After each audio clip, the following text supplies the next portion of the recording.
नमस्कार, मैं हूं मनीष दीक्षित, लेकर आ गया हूं अंदर की बात।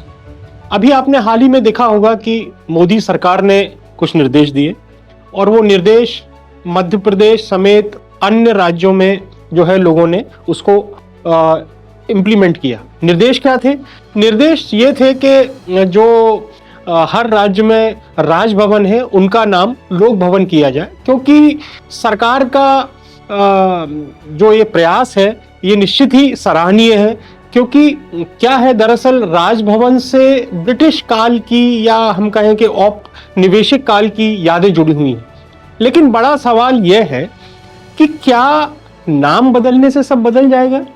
दरअसल देश भर में राजभवन अभी भी आम जनता के किसी काम के नहीं है, यानी आम जनता से उनका सीधा सरोकार नहीं है। लोगों को लगता है कि राजभवन माने लाट साहब का रहवास है, लाट साहब वहां रहते हैं और उनके लिए वहां एंट्री रिस्ट्रिक्टेड है। तो ऐसे में नाम बदलने के साथ अगर इन जो अब राजभवन से लोक भवन हो गए हैं, जैसे मध्य प्रदेश में भी राजभवन का नाम लोक भवन कर दिया गया है, तो इन लोक भवनों में कुछ ऐसा काम हो जो लोक कल्याण से जुड़ा हो, यानी जनता से जुड़ा हो, तभी जो ये पहल है मोदी सरकार की वो उस पहल की सार्थकता होगी और जनता में भी एक वो मैसेज जाएगा कि ये लाट साहब के घर नहीं है, ये यहाँ पर वो लोग रहते हैं जो जनता की समस्याओं को भी प्रॉपर चैनल तक पहुंचा सकें या इंटरवीन करके उनको कुछ राहत दिलवा सके। हालांकि ऐसा नहीं है कि सभी जो राज्यपाल हैं देश भर में, उनके लिए राज्यपाल का पद एक रिटायरमेंट प्लान है। कम से कम हम मध्य प्रदेश के संदर्भ में तो ये कह सकते हैं कि यहाँ पर जो हमारे राज्यपाल हैं, राज्यपाल मंगू भाई पटेल जी, यह पद संभालने के बाद वो लगातार सिकल सेल की समाप्ति को लेकर प्रदेश भर में दौरे कर रहे हैं। अच्छा, इन दौरों में वे आदिवासियों के घर भोजन करने के अलावा स्थानीय लोगों से संवाद भी करते हैं, उनकी समस्याएं भी सुनते हैं।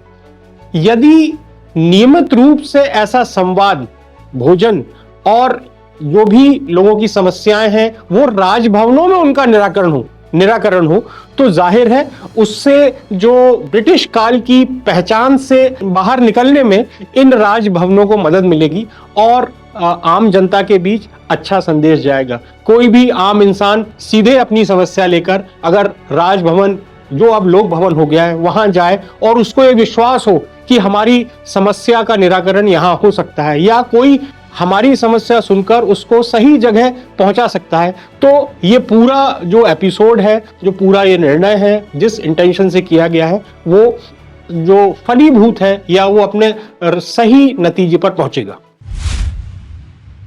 कभी कभी आपके साथी आपके लिए वह कर जाते हैं जिसकी शायद आपको उम्मीद नहीं होती। ये साथी आपके साथ में काम करने वाले हो सकते हैं, आपके सीनियर हो सकते हैं या किसी प्रोफेशन में जो है आप एक दूसरे से जुड़े हो वो हो सकते हैं। अब हम बात करें कि राजधानी में काम कर रहे एक साहब भी जो है वो अपने पुराने दोस्त, साथी, सहयोगी के उपकार का सुख भोग रहे हैं।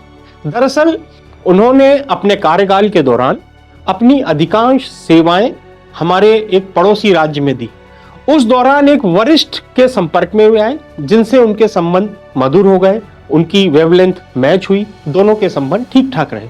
कुछ समय बाद जो उनके साथी थे या सहयोगी थे वो दिल्ली पहुंच गए और बाद में अपनी सेवा, जिस सेवा के वो थे, उस सेवा के सर्वोच्च पद पर भी पहुंचे। इस बीच जो पड़ोसी राज्य वाले साहब थे वो झीलों की नगरी यानी कि हमारे भोपाल आ गए। उनका समय पूरा होने के पहले यानी कि उनका जो टर्म था वो समाप्त होने के पहले उनके जो मित्र थे उन्होंने एक चमत्कारिक आदेश निकाला जिसका फायदा भोपाल वाले दोस्त अभी भी उठा रहे हैं। वैसे तो उनका कार्यकाल समाप्त हो गया है, मगर उनकी जान पहचान वाले साहब या सहयोगी ने जो आदेश निकाला था उसमें एक बड़ा इंटरेस्टिंग कैच वर्ड था कि जब तक कोई नया व्यक्ति नहीं आएगा तब तक वे सेवाएं देते रहेंगे। क्योंकि अभी तक कोई नया व्यक्ति आया नहीं है, इसलिए पुराने वाले ही महत्वपूर्ण पद पर चल रहे हैं, भोपाल के तालों और हरियाली का मजा ले रहे हैं। शाहरुख खान की एक फिल्म थी, कभी खुशी कभी गम।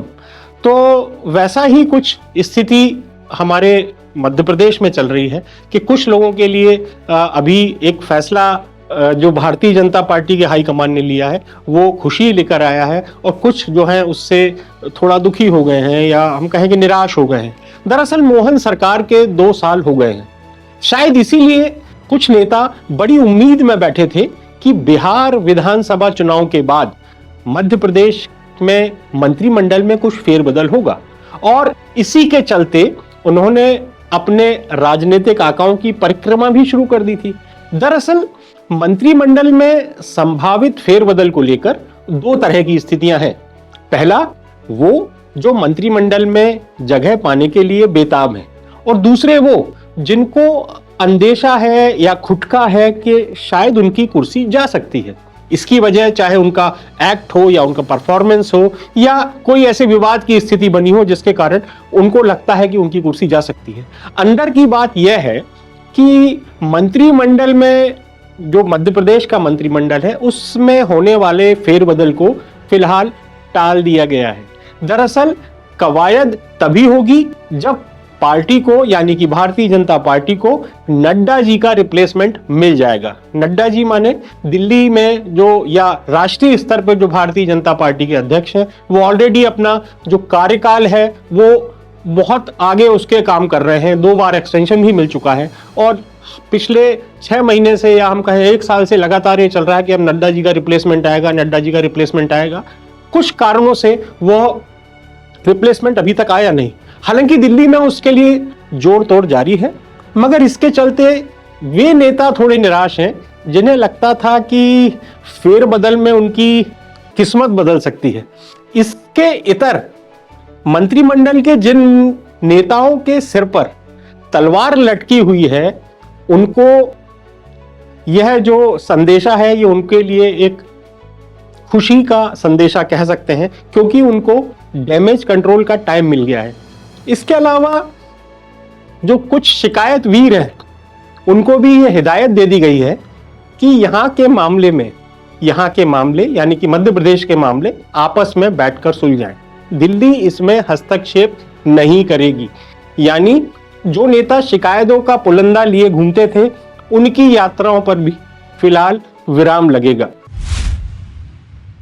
राजनीति में जो सक्रिय लोग हैं वो अपने आप को प्रेजेंटेबल बनाने के लिए काफी जतन करते हैं। आपने अपने आसपास भी कई ऐसे नेता देखे होंगे जिनका ड्रेसिंग सेंस, फिटनेस और चमकती त्वचा से हमको रश्क होता है। ऐसा नहीं है कि ऐसा करने वाले सिर्फ महिला नेता हैं या महिला नेता ही इस पर ध्यान ज्यादा देती हैं।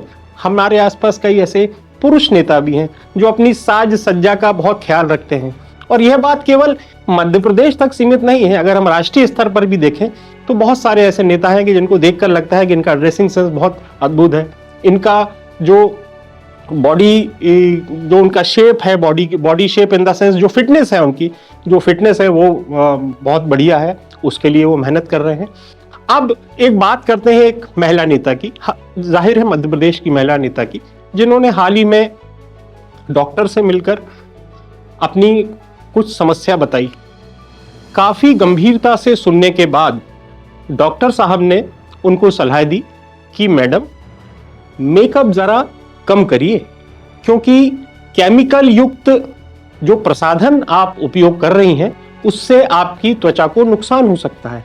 और बात केवल त्वचा तक सीमित नहीं है, क्योंकि अगर केमिकल का कोई रिएक्शन आपकी स्किन पे आता है तो उसका असर आपकी आंखों पर भी पड़ सकता है। मैडम ने इस बात को गंभीरता से लिया, मगर क्योंकि राजनीति में रहना है तो प्रेजेंटेबल तो दिखना होगा, अच्छा दिखना होगा। ये सब राजनीति में जो लोग नहीं है वो भी इसके लिए काम करते हैं। तो मैडम कहाँ मानने वाली थी, अब उन्होंने इसका एक तोड़ निकाल लिया है। अब वे नेचुरल प्रोडक्ट की तरफ उन्होंने अपना रुख कर लिया है, क्योंकि प्रेजेंटेबल दिखने का हक तो सभी को है। अगले हफ्ते फिर मिलेंगे अंदर की बात में कुछ नए किस्से कहानियां लेकर। तब तक के लिए नमस्कार। मैं मनीष दीक्षित, पीपल्स अपडेट के लिए।